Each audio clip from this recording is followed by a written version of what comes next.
И добро, еве и во ова неделно издание на предпоследната влегуваме во рубриката за Вселената. И вечерва гостина во нашето студио Зоран Милчевски ни доаѓа од Скопското астрономско друштво. Му посакуваме добре дојде и храбро момче, овој Зоки, не знам дали се сите астрономи така, по овој снег сепак да се дојде овде во студиото. Па да, добро вечер и наистина доста снег има вечерва. Малку те забавите, имаше ли проблеми по патиштата? Па има и на самите патишта има снег, сигурно има 10 на сантима на патиштата има снег. Се прашувам со оглед на тоа што доаѓаш од една приградска населба, да речем Сингелиш беше. Да, центар па нова, да. Так. Додеше го чиста снегот, меѓутоа пак го има доста, мислам. Има доста. Добро, ми се чини дека добро одбрана тема за вечерва, а вечерва ќе зборуваме за сметањето на времето, односно ќе зборуваме за календарите. Што велат записите, Зоране, кога се појавува првиот календар? Првиот календар се уште од најстаро време, значи некаде во Асиро-Вавилонската држава и отприлика некаде пред 4000 години пред Христа и се забележени, значи во тој период забележени се некакво сметање на времето, значи обично тогаш тој календар бил нешто лунарен календар, значи налик нешто денес на исламскиот календар како што е.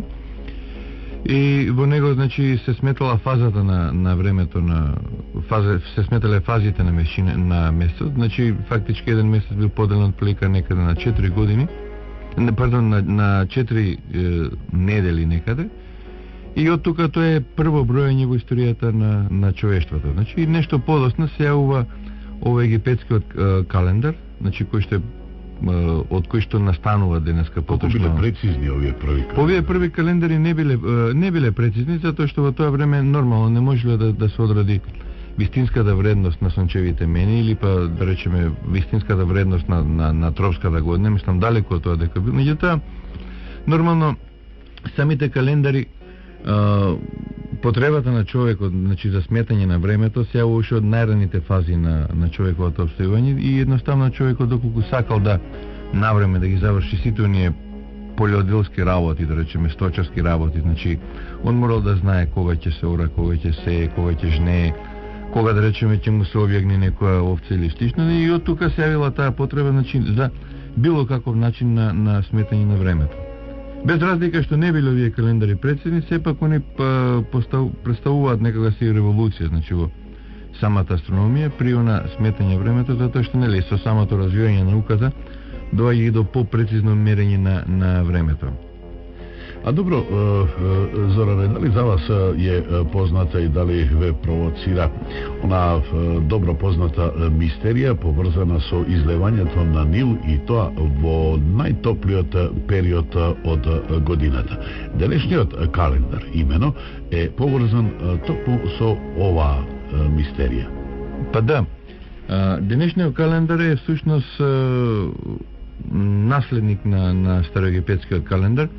И староегипетскиот календар настанал на основу на она мистериозно излевање на реката Нил. Мислам, зашо се работи? Реката Нил, ние знаеме, во Африка нели е најголем, мислам не само во Африка, него и во светот е најдолга река со 6700 километри и она се карактеризира тоа што тече во правец југ-север, за разлика од речиси 70% од реките во светот кои што го течат во обратниот правец. И реката Нил се состои од две реки, и тоа од Белиот Нил и од Синиот Нил. Белиот Нил истекува од Викториното езеро, кој што се наоѓа во Уганда, близу до главниот град Кампала и речиси на самиот екватор.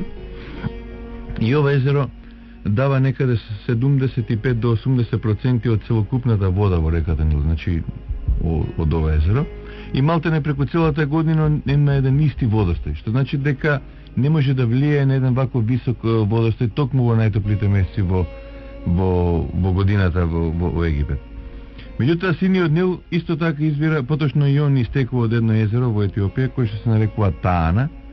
И ова езеро, самата конфигурација околу тој терен, значи во Етиопија, е таква да целата онаа вода што се собира, значи и од дождови и од снеговите што се топат во тој дел, значи во тој период во Африка. Самата конфигурација е таква да целата оваа вода се носи во реката, се носи во Синиот Нил.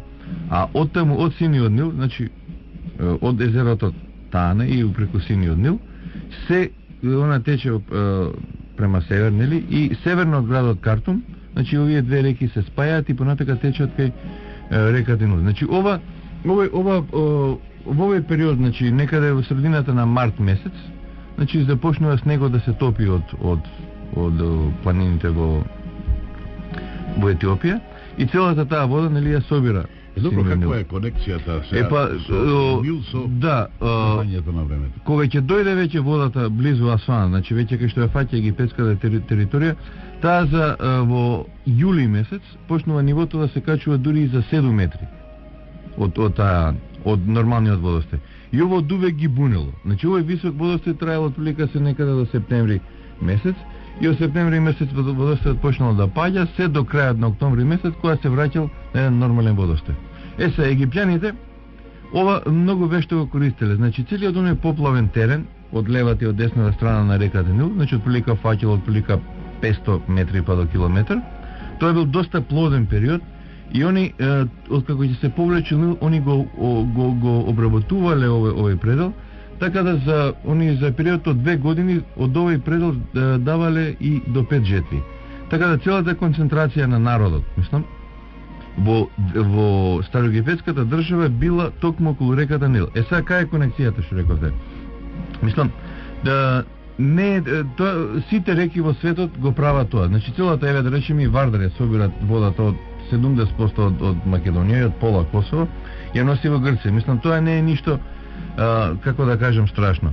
Не е мистерија. Мистеријата е у тоа што никој не успел да помине Сахара, пустината, и за да го докаже овој феномен. Прв човек кој што ја поминува пустината бил еден германски биолог Хорнеман и него му требало 3 години, значи од период од 1799 година па до 1802 година ја поминувал Сахара пустината, значи му требало 3 години од местото Асуан до местото Борн во Кенија да ги помине. Сега, понатамошните експедиции што дошле, што го докажуваат овој феномен, значи ја докажуваат оваа мистерија. И така оваа мистерија после 7000 години на некој начин била разрешена.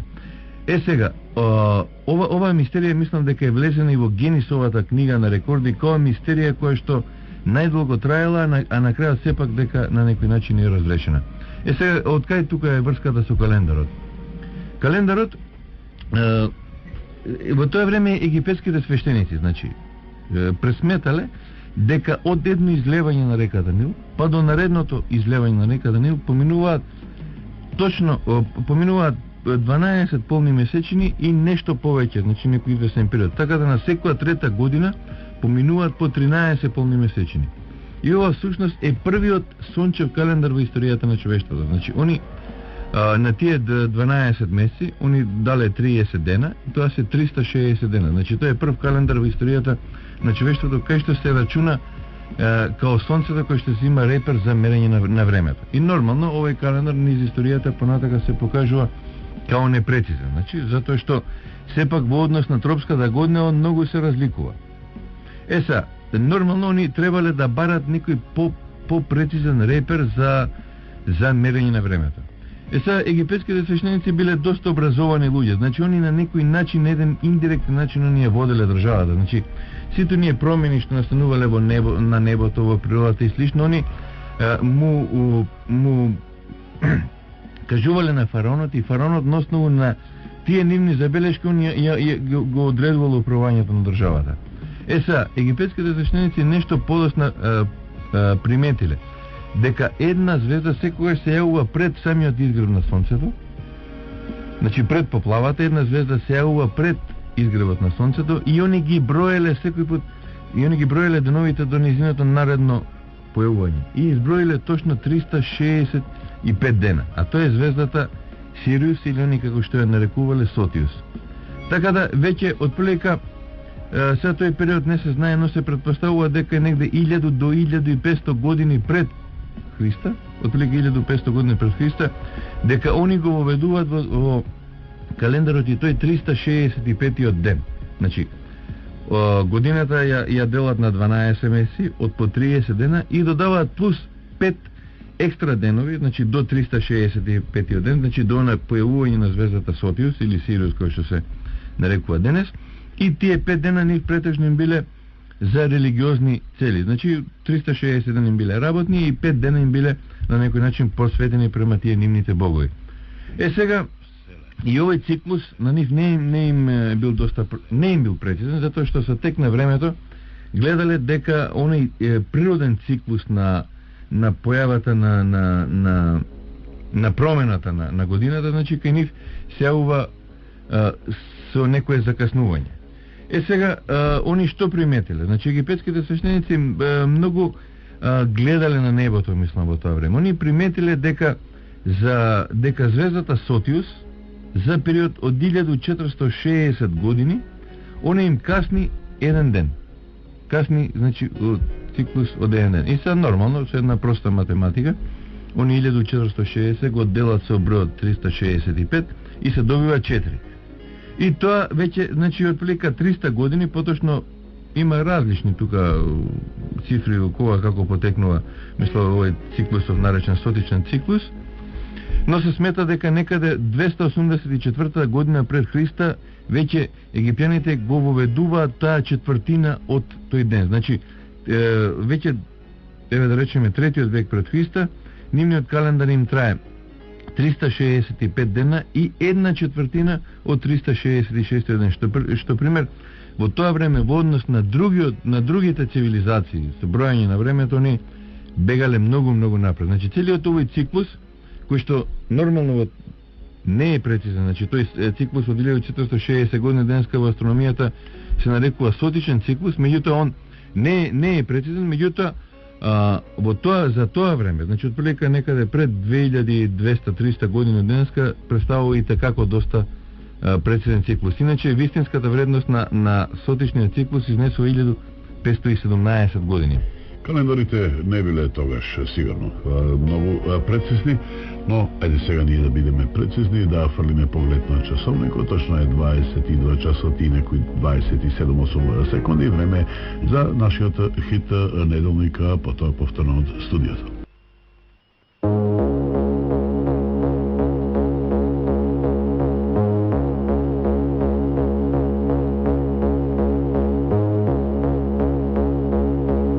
Вечерва зборуваме за сметањето на времето, зборуваме за појавата на првите календари се до денешниве. Меѓутоа, ке го искористам овој момент да ве прашам нешто и за имињата на месеците, кој им кумуваше, како се ставани, дали има некое значење името на месецот? Па да, имињата на месеците се земени од староримскиот календар. Во староримскиот календар прв месец во годината бил месецот март. Значи месецот март бил посветен на богот Марс, затоа што римјаните нели биле Марс, нели бог на војната, римјаните биле доста ратоборен народ и прв месец кај нив во годината им бил месецот март и со тоа им започнувала и новата римска година. Значи кое што во однос на денешниот календар, значи започнала некаде 753 година пред Христа, нели со на основање на градот Рим од браќата Ромул и Рем. Сега наредниот месец во годината кај ние, значи кај втор месец кај римјаните бил месецот април. И за месецот април нема точни податоци од каде се потекнува неговото име, се претпоставува дека е тоа некоја лоша изведба на Афродита, на божицата Афродита, нели? Или па дека се зема од името се зема од еден стар латински збор апираре, што значи се отвара. Значи при тоа се мисли нели на цветовите на дрвата, нели кога цветаат, они се отвараат и од тука се смета дека името на месецот април е земен токму од ова пролетно отварање на цветовите на дрвата. Наредниот месец бил месецот мај, месецот мај, и името на месецот мај е земена од божицата Маја, значи божицата на флората и фауната. И нели Маја као месец кај римјаните бил со едно доста големо значење, затоа што тоа е еден првиот, мислам, не е пролетен месец, меѓутоа се работи за еден убав месец, нели, убава Божица, убав месец, и оттаму доаѓа името Мај. Сега наредниот месец е четврти кај римјаните, е месецот јуни, и месецот јуни потекнува од божицата Јуниона, која што била божица заштитник на све што е женско во римската држава, односно заштитник на браковите, заштитник на бремените жени. И она што денеска ние на некој начин во нашиот денеска календар, ние месецот март го сметаме као женски месец, нели, првенствено ради 8 март празникот и ради бабите. Кај римјаните женски месец... Баби, мислиш? Па бабите, тоа се... Оние 7-8 март, кога така се нарекуваат тие денови од причина што тие денови знаат да бидат доста студени и од тука се нарекуваат баби кај нашиот народ. Мислам, од каде потекнува тоа, треба се земе некаде од најверојатно од некоја митологија, меѓутоа значи тоа што било кај нас, кај римјаните бил месецот јуни. Значи поради божицата Јуниона. Сега нареден месец бил месецот Квантилиус, што значи пети месец, па месецот Секстилиус, што значи шести, па Септем, седми, октомври, ноември 9 и декември 10. Значи, по римската митологија, според римскиот календар, значи, римската нова година се состоела од 301 ден. Значи, и они наредните месеци, значи до 365 дена, они немали имиња на месеците, значи за тој период од тие 64 дена немали имиња на месеците, туку едноставно ги броеле деновите се додека не започне новата римска година и тоа кој што, нели, кој што рекол, започнува секогаш на 1 март. Сега тоа се предпоставува да они немали имиња на месеците затоа што во тој период тие месеци претежно биле зимски месеци и од тука римјаните во период биле многу активни, биле многу слабо активни, значи оние кои што биле на поле не работеле, оние кои што биле војници во тој период не ратувале и така да они во тој за тој период немали имиња на месеците. Меѓутоа вториот римски крал Нума Помпилије решава овој празен период да го исполни со некои месеци. Значи и оттаму тој како 11 месец го тура месецот јануари, кој што бил посветен на богот Јанус, а богот Јанус во римската митологија бил бог на сите почетоци, значи оној бог кој што ги отвара вратите за на секој нов почеток. Така да римјаните секогаш кога започнувале нова работа, да речеме, кога работеле, кога изработувале нова куќа или нов пат и кога тргнувале во војна, они секогаш се повикувале на овој бог Јанус од причина нели што бил бог на сите почетоци, значи кој 11 месец. И нормално кој 12 месец, значи кој последен бил ставен месецот февруари. Од причина што самиот назив февруари потекнува од еден латински збор февруари, што значи да се чисти. Односно февруарус е едно парче од кожа од јарец кое што се служило за чистење на флеки од тоа време. И тоа значи февруарис да се чисти. И името да се чисти му е земено од тоа што он не е ставен пред месецот, нели, март, и обично 15 дена пред доаѓањето на новата година кај римјаните, значи, они имале некој култ према таа нова година, према почетокот на пролетната рамнодневница, они го чистеле градот, храмовите ги чистеле, се разложувале, значи, оние сите кои што должеле, кои што требале да вратат некому нешто или слично, они со тој месец се на некој начин се раскосурувале. Сега нешто подосна, се не се знае дали е тоа период на Нума Помпилије или нешто подосна. Нели богот Јанус, значи бог на сите почетоци, и као таков он не може да биде 11 месец во една година, пошто самото име нели да си го запази смислот на постоењето на неговото име, он морал да биде префрлен као почетен месец во годината. Значи јануар станува почетен месец, али се тоа автоматски на некој начин морал да биде префрлен и месецот февруари, значи да биде испред месецот март, за да си го запази смислот на своето постоење. Нели март значи да се чисти и значи он секогаш морал да биде пред месецот март за да си го запази, нели, смислот на своето постоење. И со тоа Распоредот на месеците е следен, значи јануар, февруар, март, април, мај, јуни и после јуни доаѓал месецот Пантилиус, што значи 5-ти месец, меѓутоа со ова нова прераспределба, он од 5-ти станува 7-ми, па после доаѓа Секстилиус, нели, од 6-ти станува 8-ми месец, па септември, да, се поместува за 2 месеци и нормално декември, што значи 10-ти месец веќе во новата распределба е 12-ти месец. Зорано да проговориме малку и за јулијанскиот календар. Кога се појавува, кој го изработува и во кои услови? Што е причината да се изработи, нели, во кои околности се изработува јулијанскиот календар? Па да, многу се битни тие околности од кај што настанува јулијанскиот календар, пошто кој што рековме во староримскиот календар он имал 365 дена, меѓутоа вистинската вредност на тропската година изнесува 365 дена, 5 часа, 48 минути и 46 секунди. Сега нормално тоа римјаните не го знаеле, меѓутоа они знаеле дека новата година трае нешто повеќе од 365 ден. Сега поради тоа несметање доаѓа до годината да се враќа назад. Пример, нешто слично се да биде појасно. Нешто слично денеска се случува во исламскиот календар. Исламскиот календар во однос на тропската на христијанскиот календар е пократок за 11 дена. Еве пример да речеме, ако оваа година пример се падне на 11 јануар да им е новата година, наредната година ќе биде на 1 јануар. Значи од причина што он се враќа за 11 дена во однос на грегоријанскиот календар. Сега, од таа причина и римскиот календар почнува да се враќа назад. Значи, на секои 4 години, он се враќа по еден ден назад, затоа што нема таа четвртина на тој ден.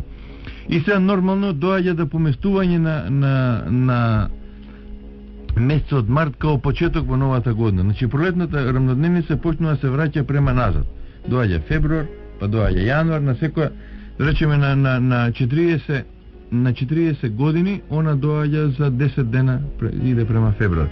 Се, од таа причина, веќе некаде првиот век пред Христа, значи, кога доаѓа новата година, новата година се паѓа некаде во средина на зимата. Сега, нормално, нели, првата година, некаде 50 на години пред Христа во римската држава на власт доаѓа Гај Јулије Цезар. И Гај Јулије Цезар во историјата ни е добро познат, нели, он е роден 100-та година пред Христа, умира некаде, мислам не умира, не губија на 44-та година пред Христа. Е човек познат во историјата, значи по тоа што како еден врвен војсководец, како еден оратор, политичар, и една од карактеристиките на Цезар било тоа што он на некој начин боледувал од ред. Он сакал сите работи во државата да му бидат во ред. И сака од такви, он сакал да ред да воведе и во календарот. И од таа причина, значи, он при едно свое патување кога бил во Египет, кај што, нели, него му била во Египет имал Швале, као љубовница своја имал Клеопатра, со која што има Цезарион, која што има со нејзин има син, нели, Цезарион, и на враќањето он го повикува и тогашниот и еден тогашен астроном, директор на познатата Александрска библиотека, нели, по име Сосагена. Со таа цел да изврши реформа на староримскиот календар. И нормално Сосагена ја прифаќа оваа понуда и 46-та година ја врши реформа на староримскиот календар. Значи, прво што прави Сосагена прво прави да таа 46-та година он ја продолжува на 445 дена. Значи ја продолжува за плюс 80 дена и таа е најдолга година во историјата на човештвото. Значи таа трае 445 дена и тоа е прва работа што ја прави. И као втора работа што ја прави е тоа да секоја четврта година во римскиот календар да додава уште плюс еден ден. Значи секоја четврта година да има 366 година. Ова е да има 366 дена. Важноста на овој календар започнува на 1 март 45 година пред Христа.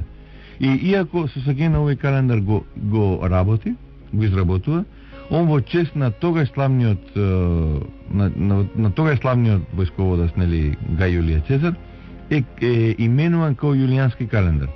И овој календар како таков се задржува најдолго во историјата на човештвото, значи, се некаде до 16 век.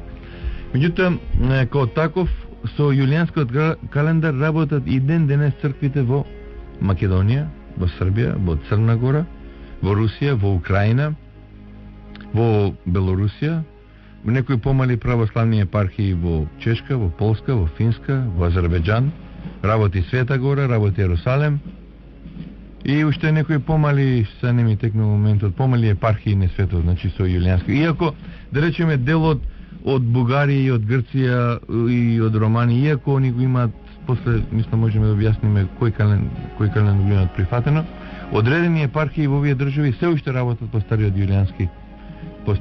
Јулијански календар. Са, нешто подоцна, четвртата година пред Христа, се свикува едно заседание во Римскиот сенат и на ова заседание, значи, се прави некоја претумбација на месеците, значи, се зима во чест на славниот римски војсководец Гај Јулиј Цезар, значи, седмиот месец се именува во месец јули, од причина што на самиот 13 Квантилиус, значи 13 јули е роден Гај Јулиј Цезар. Значи, и за таа цел, нели, пошто голем војсководец, голем оратор, се зима еден ден од месецот февруари, затоа што во тоа време јули имал 30 дена, и се додава на месецот јули, нови именуваниот месец, така да февруари веќе има 29 дена, јули има 31 ден, и нормално исто така на овој сенат, на ова заседание на Римскиот сенат четврта година пред Христа, и наредниот месец, значи Сихтилиус, се преименува во месец август во чест на посвоениот син на Гај Јулиј Цезар од неговата сестра Октавија. Значи Октавијан Август, значи оној човек кој што го наследува Гај Јулиј Цезар, кој што времето на Август, нели, се смета како за златно доба на уметноста во римската држава. Значи и нормално татко и син да бидат еден од друг, и поставуваат еден од друг, и нормално за да голем император не може месецот да му биде краток, нели? Се зема еден ден од месецот септември и се додава на месецот август. Значи се прави една таа прераспределба, и со оваа прераспределба кога се прави таа четврта година пред Христа во Римскиот сенат се добиват да 7 месеци имаат по 31 ден, 4 месеци имаат, значи април, јуни, септември и ноември имаат по 30 дена, и еден месец да има 29 дена, односно месец февруари, или 30 дена као секоја престапна година. Значи таа претумбација што е направена четвртата година, да, рокада, и со важност и ден денеска. Така. И натаму сме отворени СМС на 070-145-921, отворена телефонска врска 5511-793. Се за сметањето на времето. Доколку сте љубопитници на оваа тема, поверете.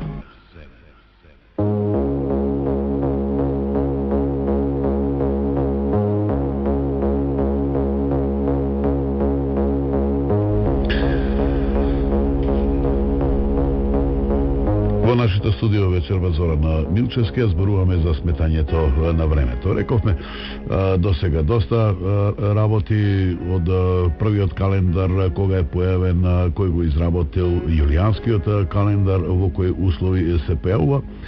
Но има една, се чини, хит ситуација. Од поново време на интернет почна да се врти, јадници луѓе ја посетуваат таа страница, почнува да се врти една дата врзана за раѓањето на Исус Христос.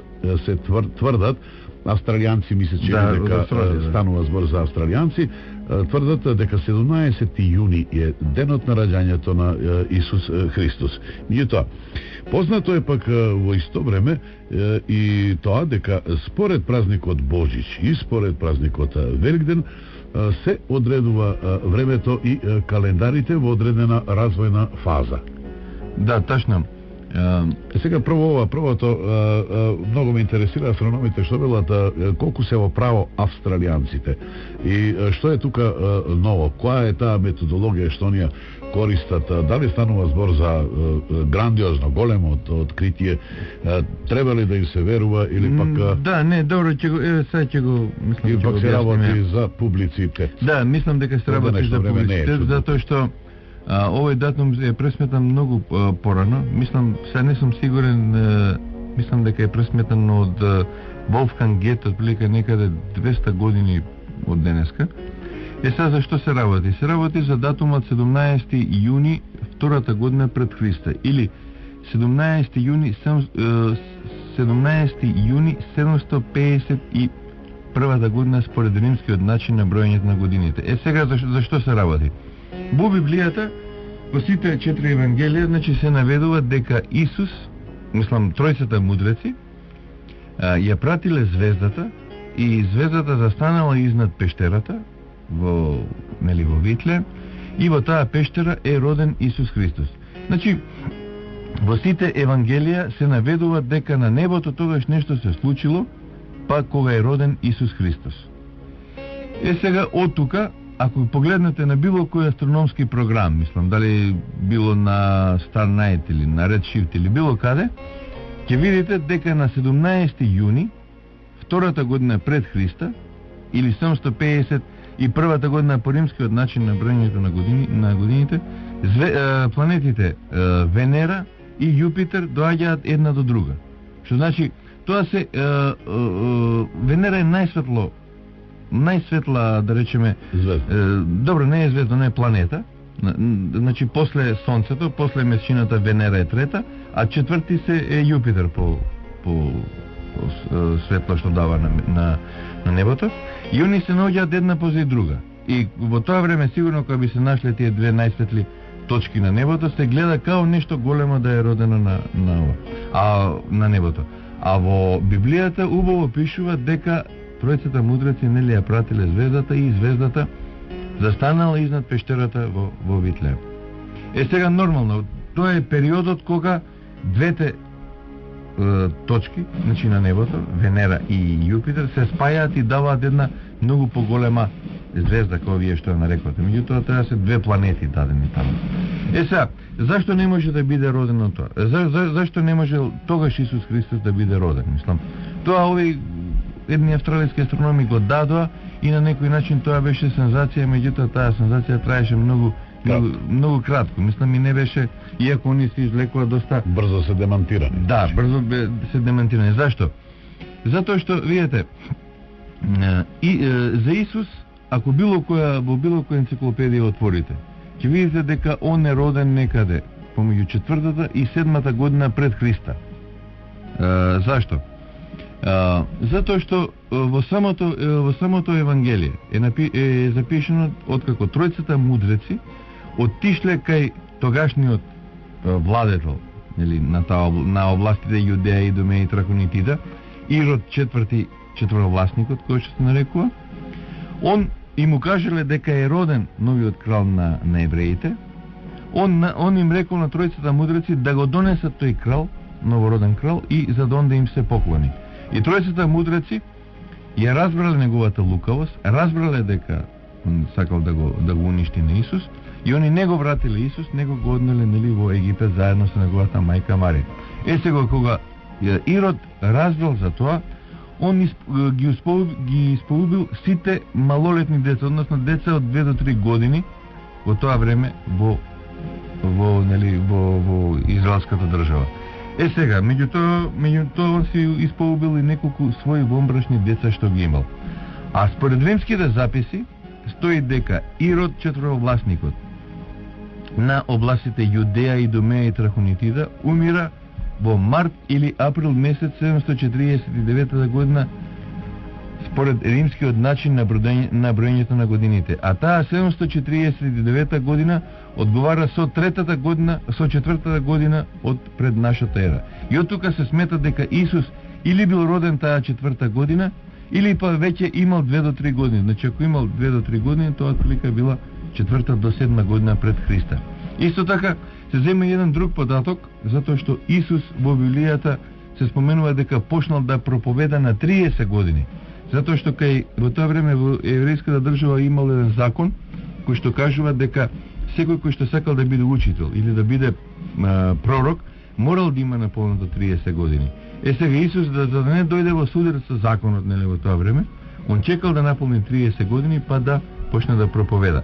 Сега и во самото Евангелие на Лука се кажува дека Исус во 15-та година од владењето на кралот Тивери, он започнал да проповеда. А Тивери владее од 14 до 37 година, значи 15 и 14 тоа е 29 година, што значи дека никако не можел да биде роден таа втора година, затоа што исто така во Библијата се споменува дека он бил раснат на 33,5 години. Мислам, малце збунувачки делува од толку многу години, меѓутоа сепак работата е доста јасна.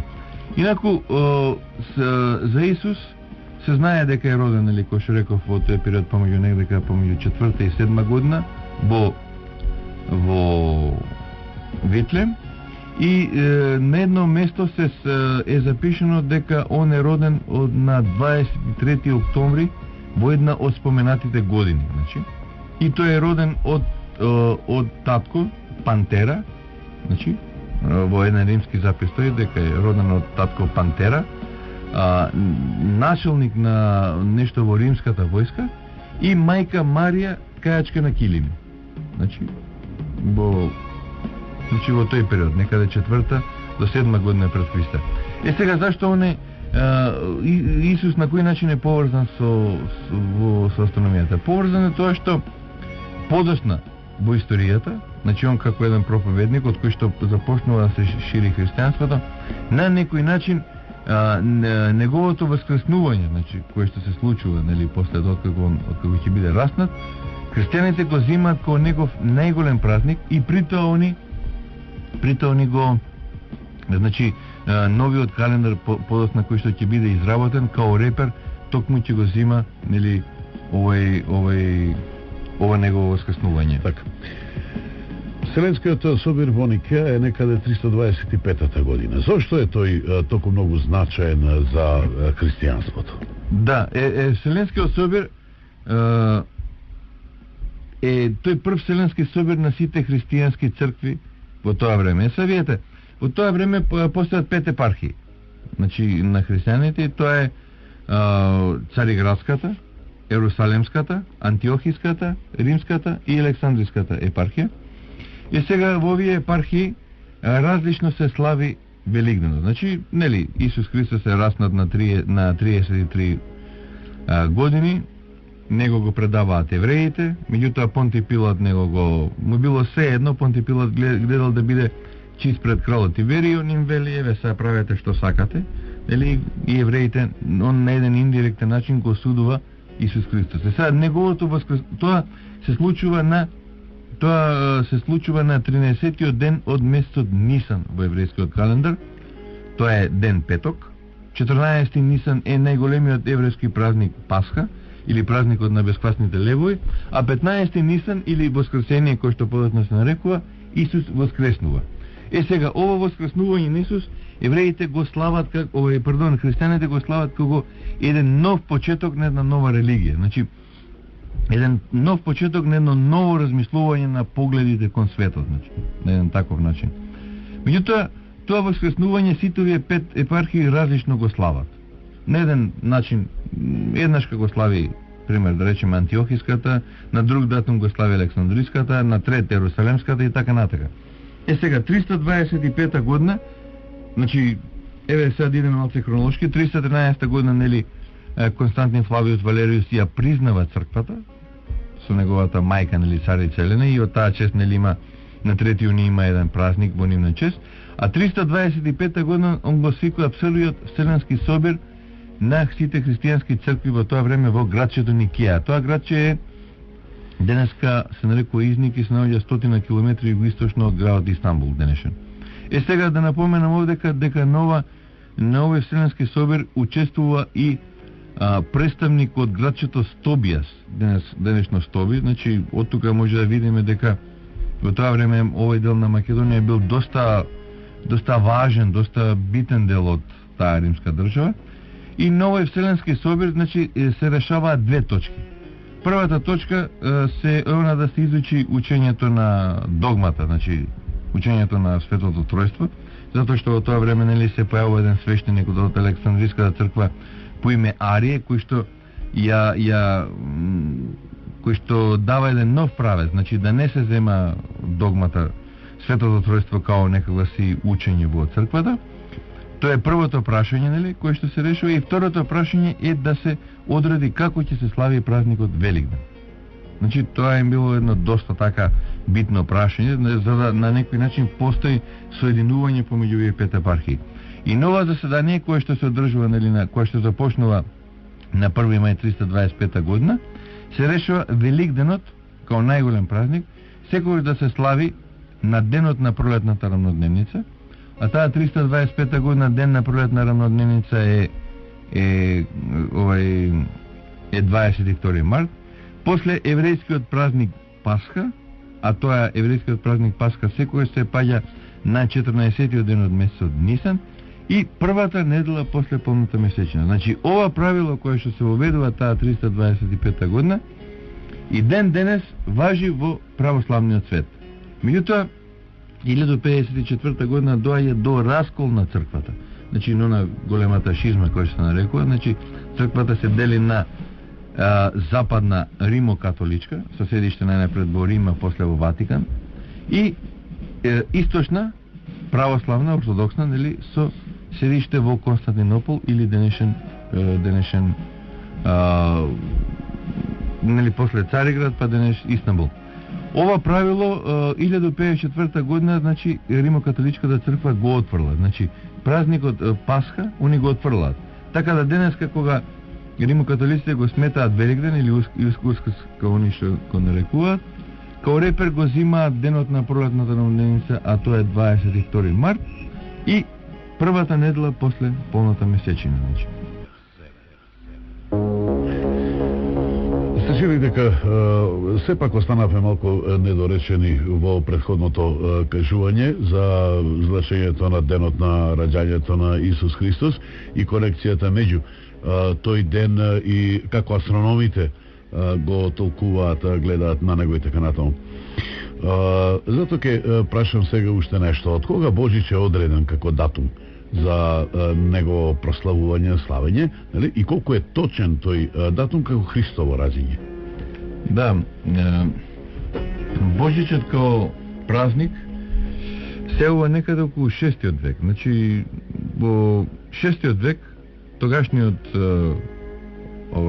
папски советник Бонефиција бара од тогашниот папски архивар Дионисија Ехигиус, или во историјата познат Дионисија Малиот, да направи хронолошки редослед на настаните случаи од Христовото раѓање па до тој тогашен датум. Сега Дионисија Малиот нормално веднаш се зафаќа за таа работа што му било дадена на него и он за Христа, за Исус Христос забележува дека 284 година од почетокот на владењето на римскиот император Диоклецијан одговара со 532 година од раѓањето на Исус Христос.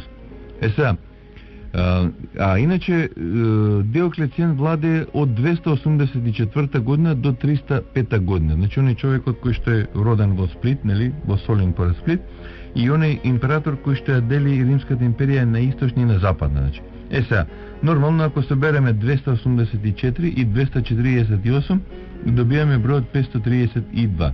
Иначе, значи, таа 532 година, за прв пат, некаде во некој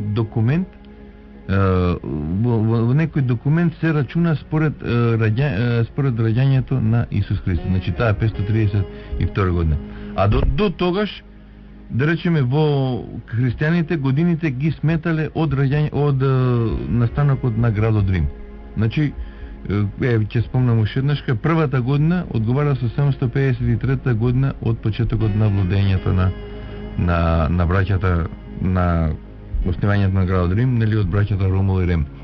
А иначе, као датум, Дионисија Мали го зима 25 декември, значи една недела пред таа 530, значи една недела пред таа прва година од почетокот на римскиот на христијанскиот начин на броење на годините. Овој Дионисије Малиот, некаде имам прочитано дека важел за исклучително интелигентен, умен човек со неверојатна меморија. Да, Дионисија Ехигиос, вистинско име или во историјата е познат како Дионисија Малиот затоа што бил доста низок човек. И без разлика, он што направил грешка, затоа што и ден денес не се знае од каде се добиени овие датуми, и поготово од каде е добиен 25 декември као датум. Значи, од тука се смета дека он едноставно бил ставен во една таква позиција да нешто морал да напише пред папскиот советник тогаш, односно тоа нели ќе дошло до папата. Значи, он бил ставен во, да кажем, како едно мало учениче кој што морало да однесе домашни, он тоа морал да го напише. И науката и ден денес нема објаснување од каде му се тие датуми. Едино астрономски што може да се поврзе е тоа што 22 декември е денот на зимскиот солстици. Тогаш денот е најмал. И некаде народно на како што се смета, како што се кажува дека неколку дена денот стои, мислам иако тоа астрономски нема никаква основа денот да стои, и веќе од 25 денот започнува да расне, значи да се враќа на нормала до март месец која ќе дое пролетната рамнодневница. Од тука се смета. А иначе, што сакав да го кажам за Дионисија Малиот. Дионисија Малиот бил исклучителен човек. За него се кажува дека ги зборил сите јазици во римската држава. Значи, од прилика 7-8 јазици во тоа време ги зборил. Еве наближивме кон 23 часот во обичаено време, резервирано директно време за нашиот хит неделник. Натаму ќе имаме уште сосем малку време, треба да кажеме нешто и за календарот на мајте, за исламскиот календар, за еврејскиот календар, за тропската година и да видиме дали црквата во Македонија треба да го менува календарот и ако е така, со кој календар треба да коинцидира, но со кој календар треба да го прифати, бидејќи ни се јавуваат многу разлики.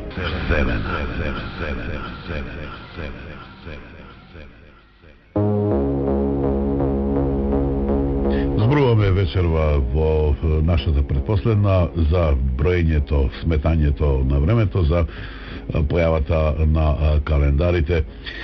Малку ќе почнеме сега и да спориме, доста беше со историјати, да видиме сега кој е тој најпрецизниот календар, со каква точност е календарот што денеска е во употреба, односно календарите што денеска се во употреба во светот. А за да го сториме тоа, ќе мораме да дадеме претходно едно објаснување за Григоријанскиот календар. Должни сме, бидејќи рековме за Јулијанскиот, уште за Григоријанскиот календар, кои се негови автори и во кое време се појавува. Па, Григоријанскиот календар се во 16-тиот век и причина за негова појава е тоа што Јулијанскиот календар вредноста во однос на тропската година Јулијанскиот календар е подугачок за 11 минути и 14 секунди. Сега, ако ги собереме на годишно ниво. Да, на годишно ниво. Ако ги собереме овие 11 минути и 14 секунди, на 128 години ни ќе направат разлика од еден ден. Што значи, како што доаѓал периодот, веќе пролетната рамнодневница почнувала се враќа на назад. Значи, тоа астрономите го приметили и дури во една прилика му било понудени на Никола Коперник да изврши реформа на овој календар, меѓутоа он оваа реформа ја одбива.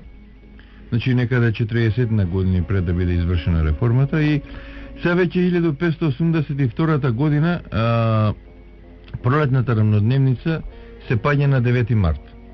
И тоа му дава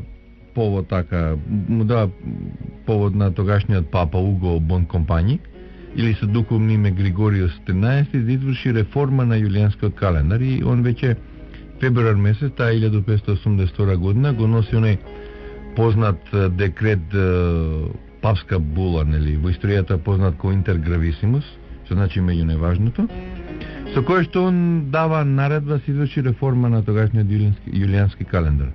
И као за главни реформатори ги нагласува едни двајца свештеници, значи еден по име Христофер Шлосер или со духовно име Христофер Главус, и се земаат пресметките веќе од еден починат италијански астроном, физичар, математичар, лекар, мислам една свестран човек, можда најпаметен човек своевремено, по име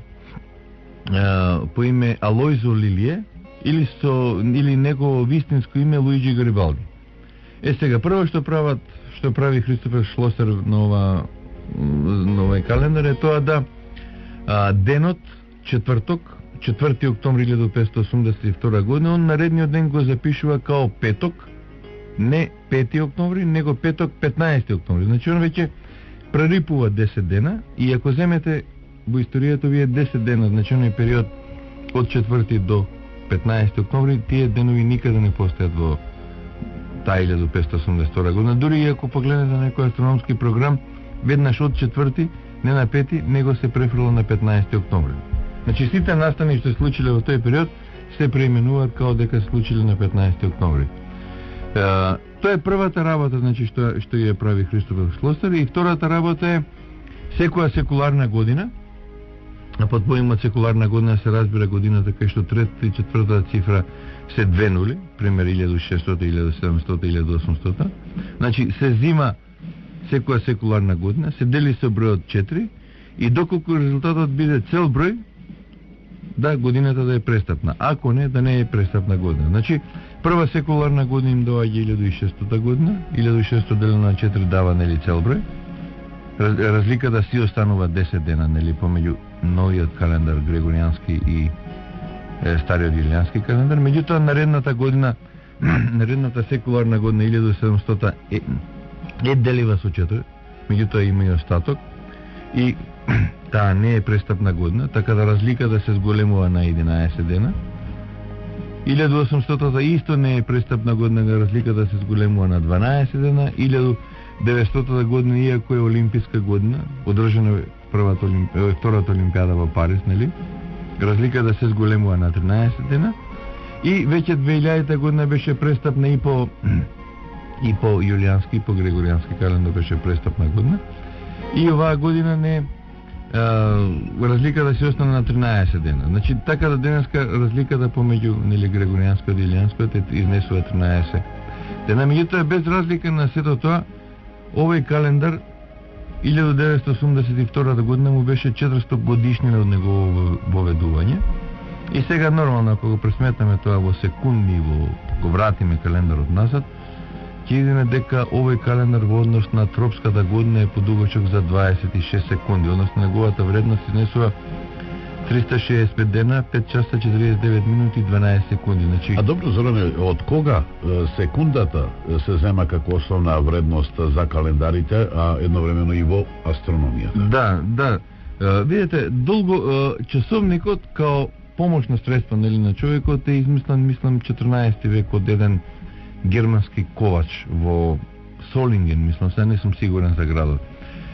И во тоа време, значи, едно добри 600 години самите фабрики кои што произведувале часовници во високо развиените држави се стремеле што поточно да ја дефинираат секундата. Значи, од како би ја дефинирале секундата, они не знаеле. Така да високо развиените држави, како Италија, Швајцарија, Германија, значи сите оние кои што произведувале часовници, никако не можеле да најдат вредноста на секундата. Тоа е установено тек 1955 година, и тогаш е установено дека изотопот на цезиум 133 секогаш кога преоѓа од тврда во гасовите состојба, он прави константен број на вибрации. И земени се 9 милиарди вибрации, 192 милиона 631.770 вибрации као период од една секунда. И таа 1955 година, значи, од тогаш се зима као вредноста на секундата. И сите атомски часовници денеска што работат, значи, на овој изотоп на цезиум 133. Значи, се земаат таа цифра, да ќе повторам уште еднаш, 9 милиарди 192 милиона 631.770 вибрации као период од една секунда. И во календарите као минимална вредност се зима една секунда. Значи, помала вредност не се зема при нејзино сметање. А мнозинство од нашите слушатели би сакале вечерва во оваа прилика да дознаат, постои ли универзален календар за мерење на времето? Кој што би бил безгрешен, кој што би бил апсолутно точен?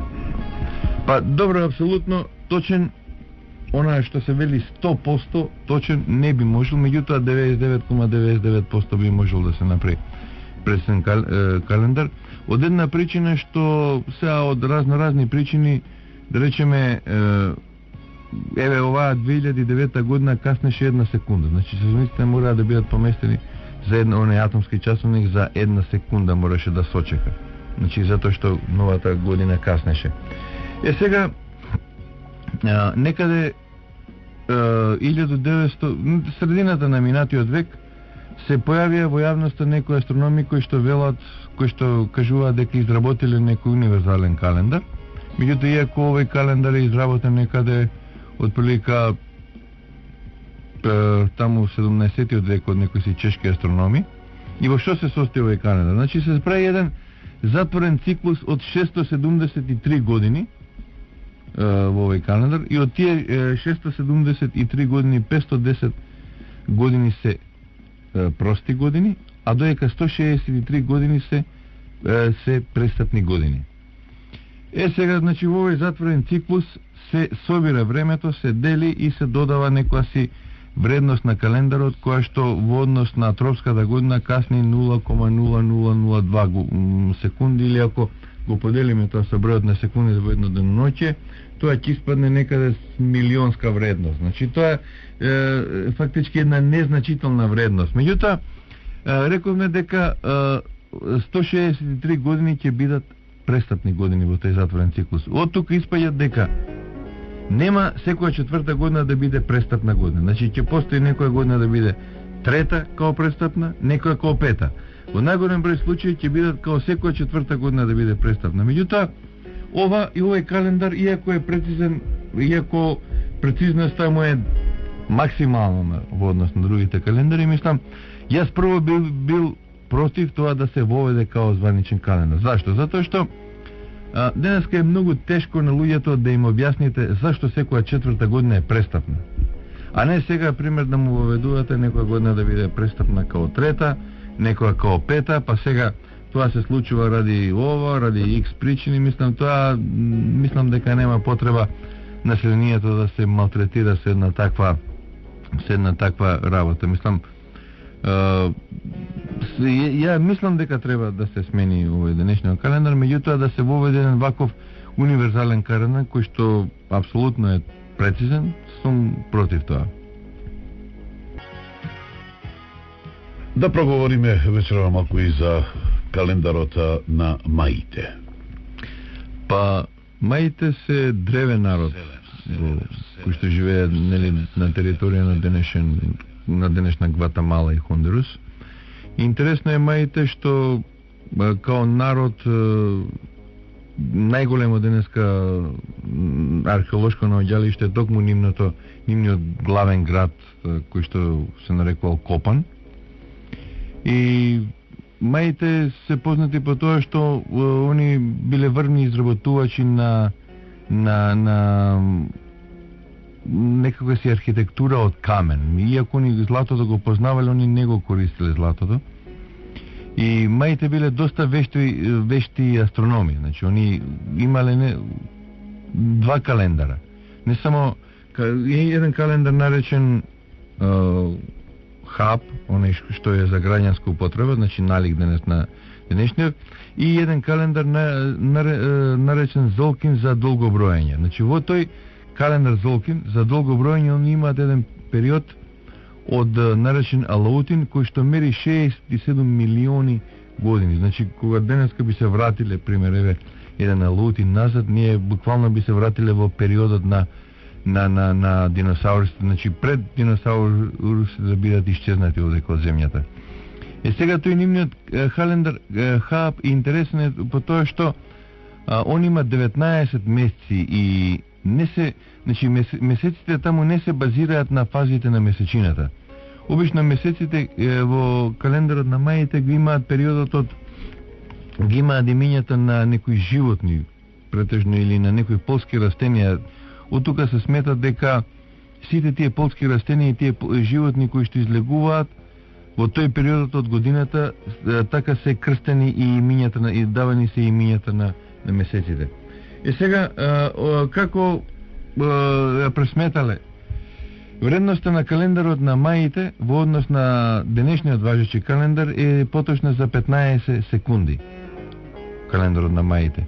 Сега како пресметале тоа? Значи, они пресметале дека сите годишни времења поминуваат низ прецесијата за период од 1.101.600 дена. Значи, и од тука сега со една математика, овој број е најден во најголемото наоѓалиште, нели, Копан, кај што е нивното, нивниот главен град.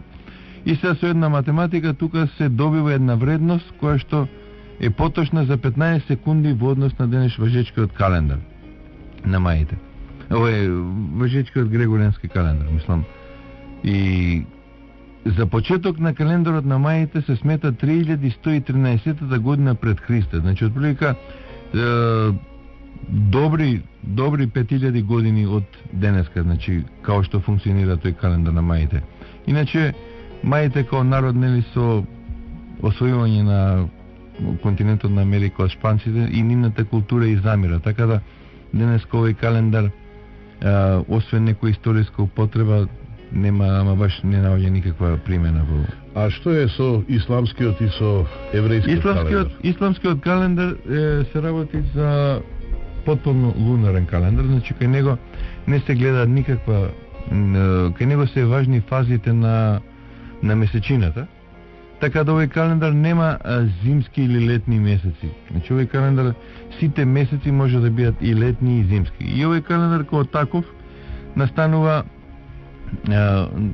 значи као негов почеток се смета 632 година, значи од Христовото раѓање, и тоа всушност као почеток на овој календар се смета она патување на најголемиот, нели, исламски пророк Мухамед од градот Мека во градот Јетрип, кој што подоцна ќе биде преименуван во Медина, што значи пророков град, и тоа се случило некаде, ако го вратим исламскиот календар назад, значи се случило на 16 јули 632 година според јулијанскиот начин на сметање на годините, затоа што кога настанал исламскиот календар во тој период по важност бил јулијанскиот календар. Иначе денеска оно што сакам да го напомнам, на 27 декември, значи пред 7 дена, започна 1430 година според исламскиот начин на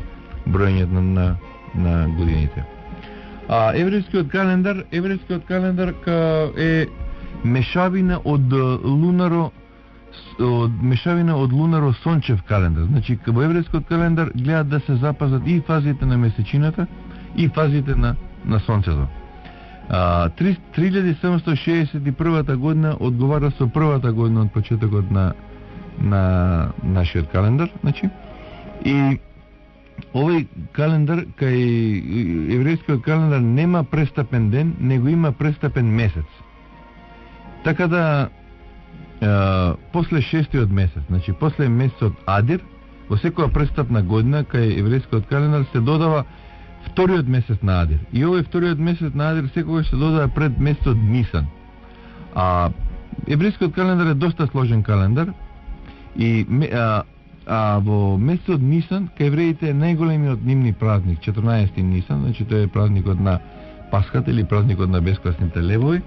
И од таа причина, пошто преска реков дека Великденот во христијанскиот свет се паѓа после пролетната роденица, после еврејскиот празник Пасха и првата недела, од тука доаѓа до поместување на Великденот кај во православниот свет. Токму поради овој појавата на овој вториот месец на Адир. Значи, секогаш кога вториот месец на Адир ќе биде воведен во еврејскиот календар, односно таму е престапна година, доаѓа до каснење или кон крајот некаде на месецот април или почетокот на месецот мај кај нас да се падне празникот Великден. Значи, иначе што се однесува до еврејскиот календар, се работи за еден доста сложен календар. Таму постојат 4 нови години. Значи се слави календарски новата година, се слави новата година на пролета, се слави кралската нова година, тоа е на 1 Нисан, и последниот месец тоа е 1 Елул, се слави новата година на порезот. Што е интересно, што во ниеден календар го нема, мислам, освен кај евреите. И тоа би било се. Јас сега ќе ве поздравам, ќе ви се заблагодарам што бевте во студиото и наедно ќе ве замолам да ме почекате малку во нашата режија да примите еден подарок од Радио 2, еден календар за оваа година, 2009 година. Благодарам што ме поканивте.